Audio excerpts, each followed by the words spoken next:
Assalamualaikum warahmatullahi wabarakatuh. Salam sejahtera bagi kita semua. Perkenalkan, nama saya Fitria. Saya merupakan salah satu dosen pada program studi Teknik Elektro Universitas Tanjung Pura. Bidang ilmu saya adalah Teknik Elektro. Video ini saya buat sebagai persyaratan untuk memenuhi pernyataan diri dosen dalam unjuk kerja Tridharma Perguruan Tinggi atau disingkat PDD UKTPT dalam bidang pengajaran. Ada beberapa mata kuliah yang saya ajar pada bidang studi sarjana Teknik Elektro Universitas Tanjung Pura, di antaranya mata kuliah Matematika Teknik, mata kuliah Metode Numerik, mata kuliah Rekayasa Sistem, mata kuliah Sistem Distribusi, mata kuliah Analisa Sistem Tenaga, dan mata kuliah Manajemen Energi. Pada sesi ini, saya akan membahas mengenai mata kuliah Manajemen Energi. Sistem pengajaran yang saya terapkan pada mata kuliah ini menggunakan metode DIA, yaitu Delivery, Interaction, dan Assessment. Delivery artinya di sini adalah penyampaian materi disampaikan kepada peserta didik, kepada mahasiswa. Aspek ini berkaitan dengan cara dosen menyampaikan materi perkuliahan. Ini mencakup penjelasan tentang materi secara global, metode pembelajaran yang digunakan, yaitu ceramah, diskusi, studi kasus, dan bagaimana materi tersebut disampaikan agar mudah dipahami oleh mahasiswa. Interaction, yaitu interaksi antara dosen dan mahasiswa, berupa tanya jawab, diskusi kelas, yang melibatkan partisipasi aktif mahasiswa dalam proses pembelajaran. Tujuan interaksi adalah untuk memperjelas pemahaman materi, memperdalam diskusi, dan membangun pemahaman bersama. Kemudian yang asesmen, yaitu evaluasi terhadap pemahaman dan penguasaan materi terhadap peserta didik atau mahasiswa. Penilaian ini dilakukan melalui berbagai cara seperti kuis, tugas individu untuk kelompok, presentasi. Hasil penilaian digunakan untuk mengukur efektivitas pembelajaran dan memberikan umpan balik kepada peserta didik.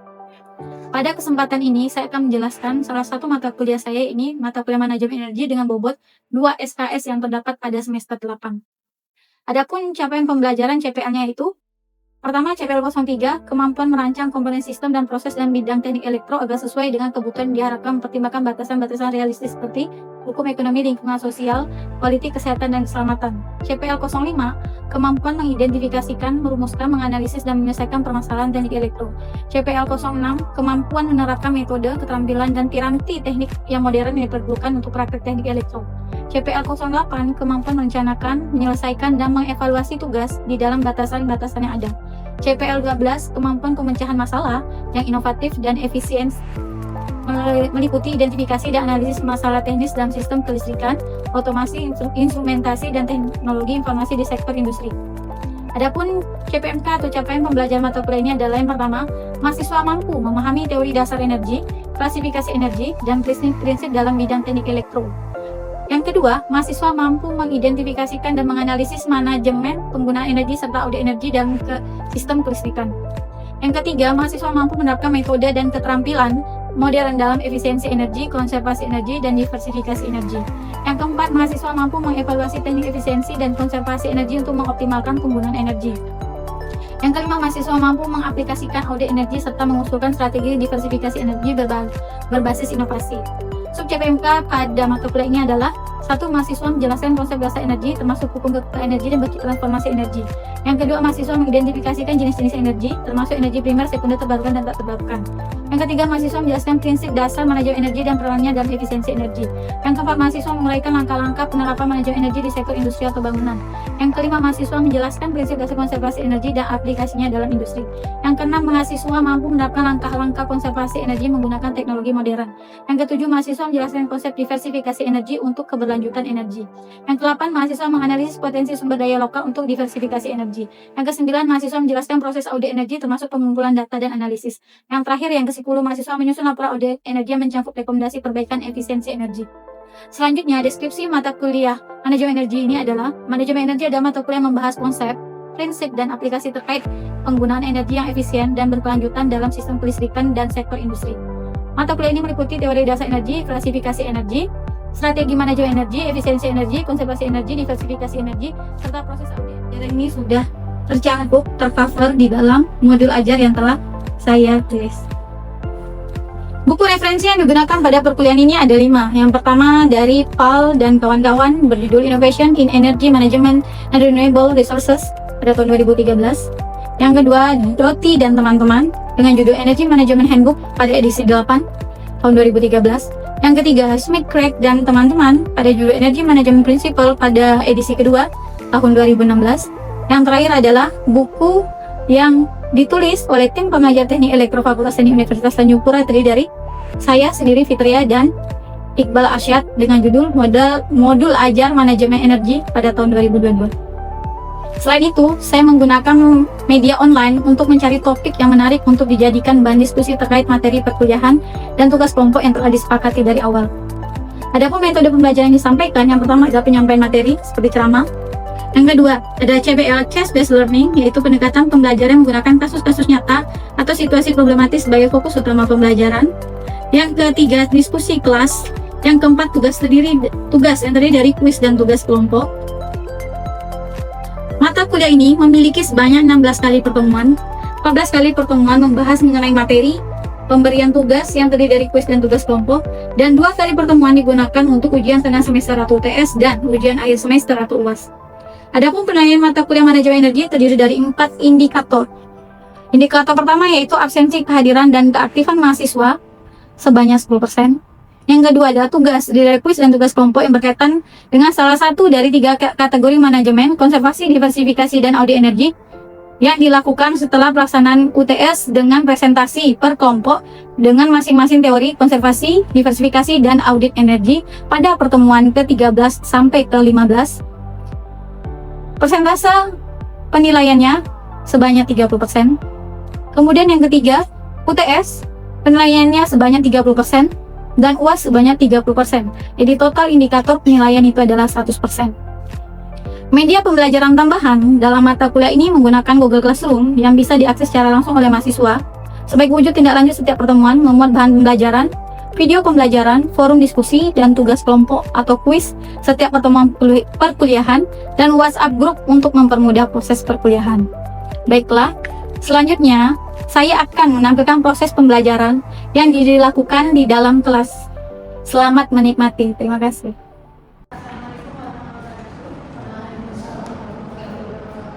Selamat siang dan salam sejahtera bersama. Oke, hari ini kita akan melakukan perkuliahan mengenai mata kuliah yang berjudul Manajemen Energi. Nah, ini pertemuan kita pada pertemuan keempat ya, pada hari ini. Nah, sebelum saya memberikan materi, saya akan terlebih dahulu ya, siapa-siapa yang akan datang. Desi Karina, duduk. Oke, Desi hadir. Fatia Salsabila. Oke. Miki Yumila, duduk. Oke. Vanilla Fitanya, duduk. Oke. Patrick Randy Fernando. Oke. Sarifah Aulia Amri, duduk. Oke. Aditya Satya Maulana. Oke. Robertus Dharma Wadus. Oke. Dan setelah itu kita akan masukin materi ya. Nah, sebelum masukin materi, sedikitnya saya akan memberikan penjelasan berkaitan materi kita hari ini. Nah, materi kita hari ini kita akan membicarakan berkaitan mengenai manajemen energi. Nah, manajemen energi ini yang akan saya bahas ini adalah 3 subbab. Yang pertama itu adalah berkaitan dengan pengetahuan manajemen energi seperti apa, kemudian konsepnya, konsep sistem manajemen energi, kemudian perencanaan sistem manajemen energi.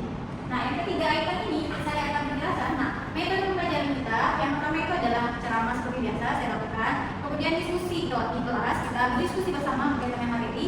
Setelah itu kita akan mengadakan kuis sesuai dengan perjanjian saya minggu lalu ya, ingat kan? Minggu depan kita akan melakukan kuis. Nah, selanjutnya, capaian pembelajaran pada materi ini yang pertama itu adalah mahasiswa menjelaskan prinsip dasar manajemen energi dan peranannya dalam efisiensi energi. Kemudian ini tergolong dari KPMK 2 dan sub KPMK 3. Nah, KPMK sudah saya jelaskan pada kontrak kuliahan pada pertemuan pertama ya. Kemudian mahasiswa memahami pengertian prinsip dan peran dari manajemen energi. Nah, ini termasuk pada CPL 3. Selanjutnya apa? Indikator penilaian. Nah, indikator penilaian ini adalah poin-poin yang dosen bisa menilai mahasiswa di dalam kelas. Berkaitan dengan apa untuk materi hari ini? Mampu menjelaskan konsep sesuai dengan subbab yang akan kita bahas nanti mengenai konsep manajemen energi. Kemudian yang kedua, mampu menyusun perencanaan. Nah, setelah kita tahu konsepnya, berarti kita bisa menyusun perencanaan yang akan kita lakukan.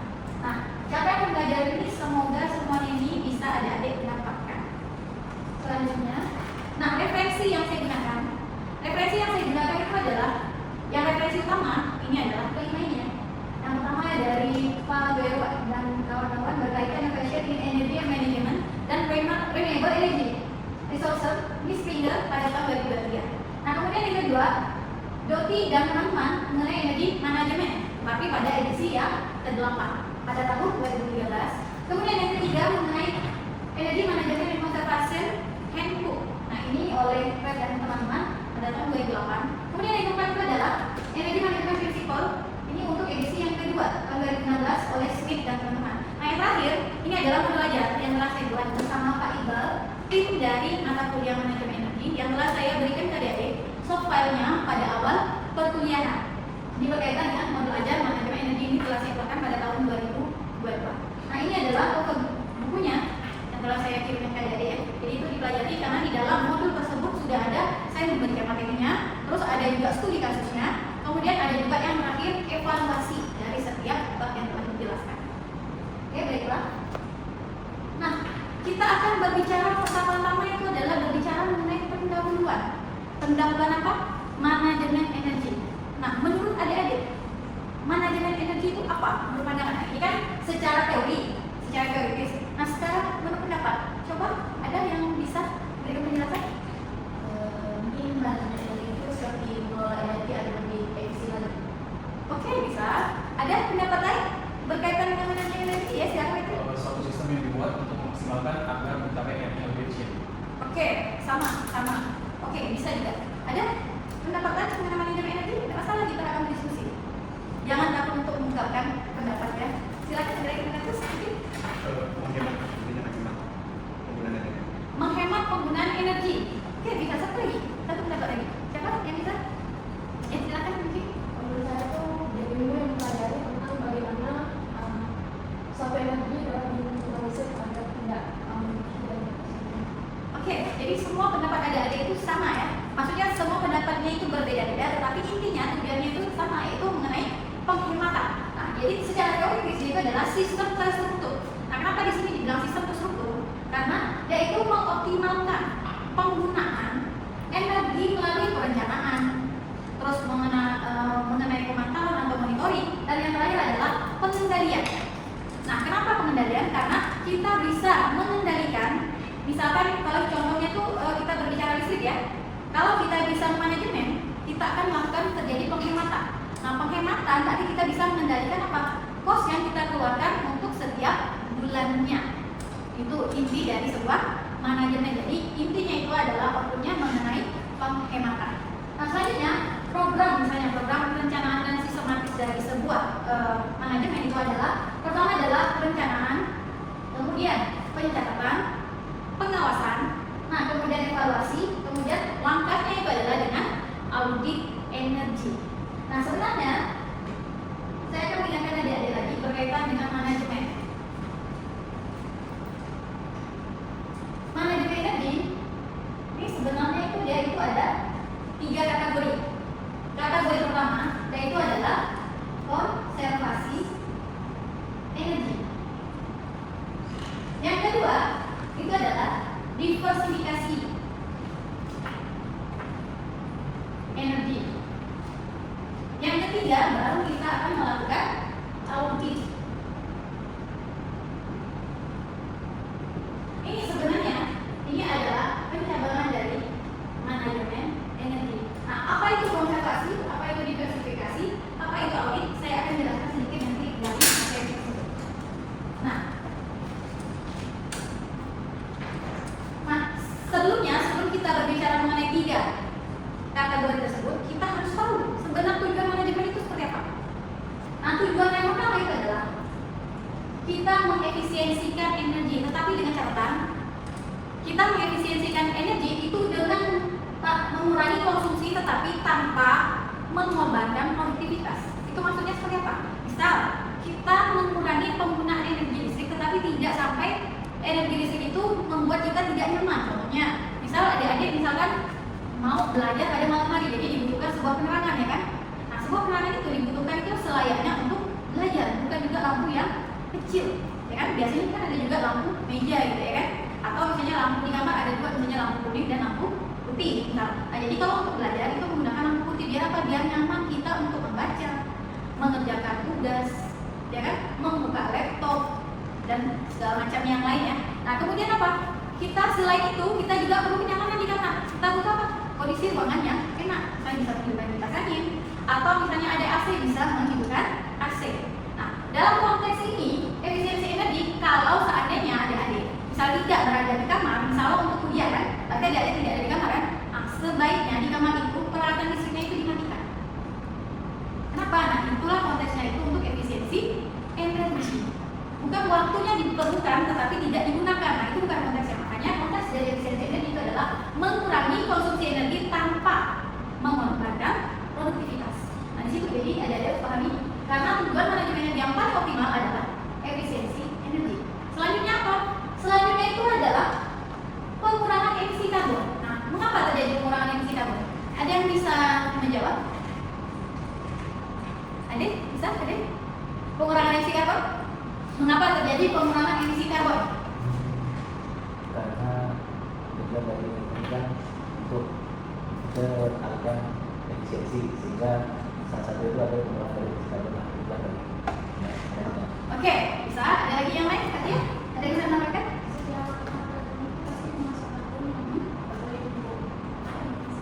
Oke, bisa. Jadi pengurangan emisi karbon dibarengi dengan efisiensi energi. Jadi efisiensi energi kenapa? Karena peralatan listrik itu biasanya menggunakan materialnya terbuat dari karbon. Nah, jadi kalau kita bisa menghemat penggunaannya, berarti secara otomatis kita mengurangi emisi karbon yang tersebar di sekitar kita. Selanjutnya apa?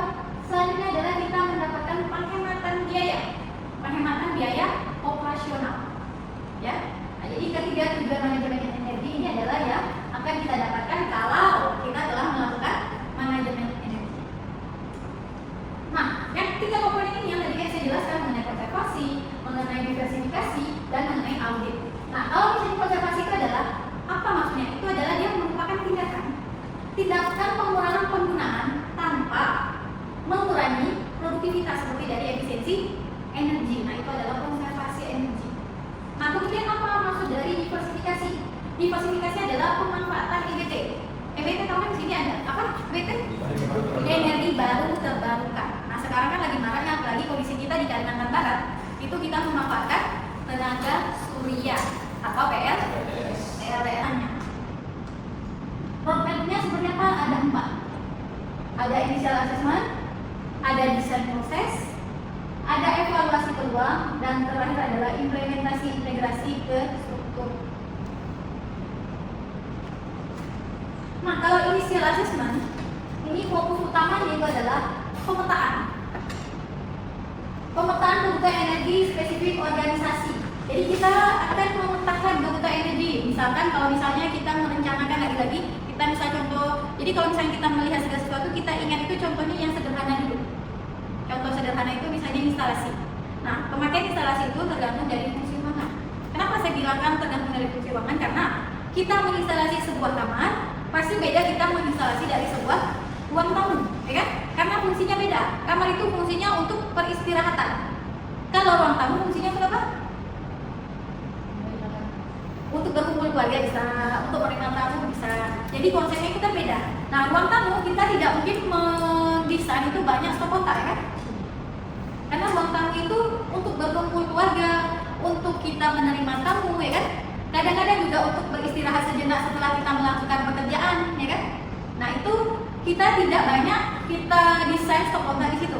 Lain halnya dengan kamar, ya kan? Kamar itu kita desain senyaman mungkin dalam apa? Dalam peristirahatan kita. Jadi stok kontaknya kenapa harus banyak? Karena kadang-kadang kamar ada digunakan untuk misalnya AC, ya kan? Ada juga biasa juga digunakan untuk kipas, ada juga digunakan untuk laptop, ya kan? Ada juga kamarnya juga untuk misalnya sekalian kalau anak mahasiswa di printer, ya kan?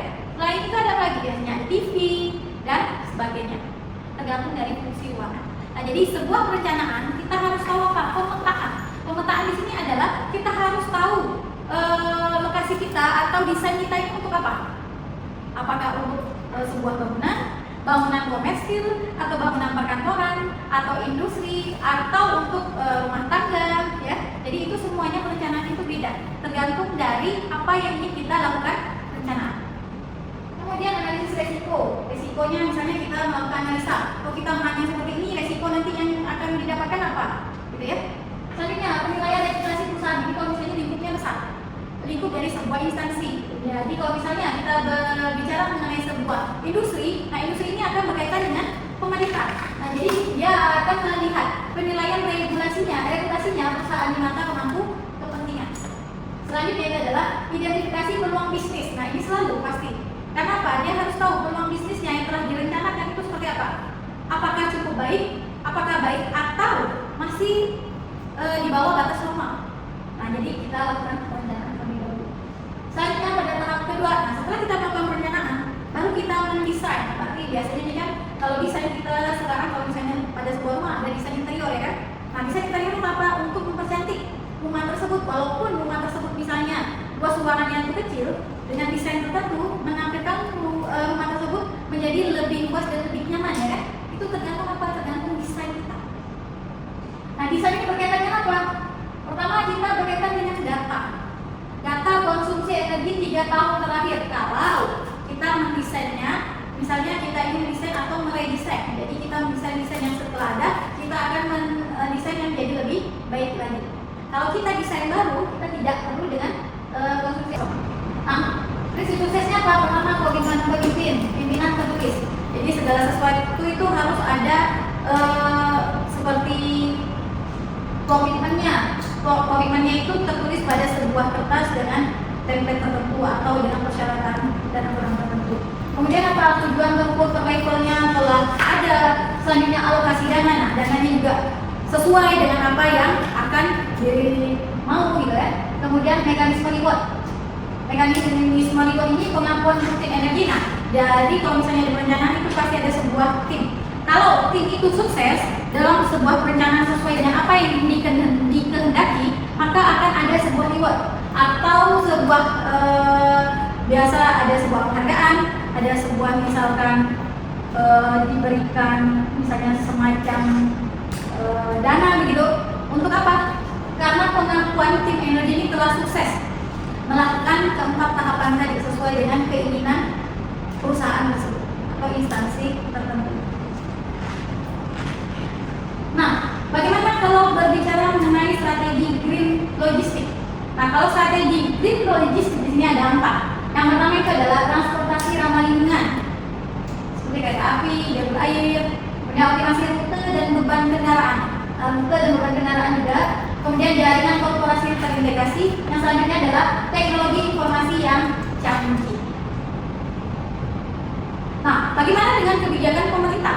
Kebijakan pemerintah Indonesia berkaitan dengan manajemen itu ada 4. Yang pertama itu adalah konversi BBM ke gas untuk transportasi, atau sekarang kan BBM ke listrik ya kan. Sekarang setelah banyak juga kita lihat kendaraan listrik, baik dari itu sepeda, baik itu dari motor, baik itu dari mobil ya. Karena SPKI PLN juga lumayan ada lah sekarang ini kan. Jadi bukan hanya di Gaya juga, di PLN juga ada, terus ada juga di tempat-tempat tertentu sudah ada SPKI, cuman yang belum ada itu di daerah-daerah yang seperti kayak Singkawang, di Bengkayang dan sebagainya.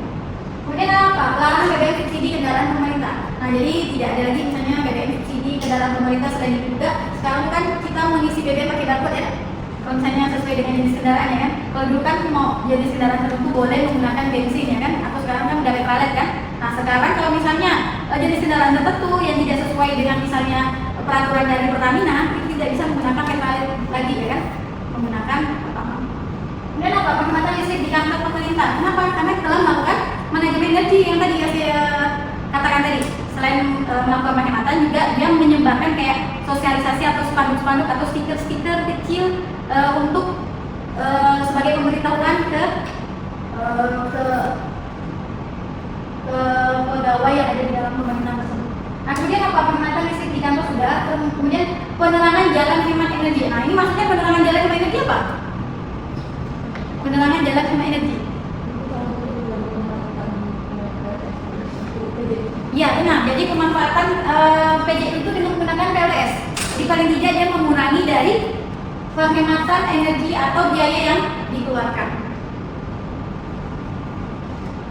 Nah, bagaimana peran manajemen fasilitas? Yaitu perannya itu adalah bisa mengelola 25% dari biaya operasional dari sebuah energi. Nah, ini adalah peran dari manajemen fasilitas. Jadi sebuah manajemen itu, mau manajemen energi, mau manajemen waktu, mau manajemen fasilitas, sebuah manajemen itu adalah arahnya itu kepada penghematan. Penghematan kita akan berbicara mengenai persentase dan kita berbicara mengenai biaya.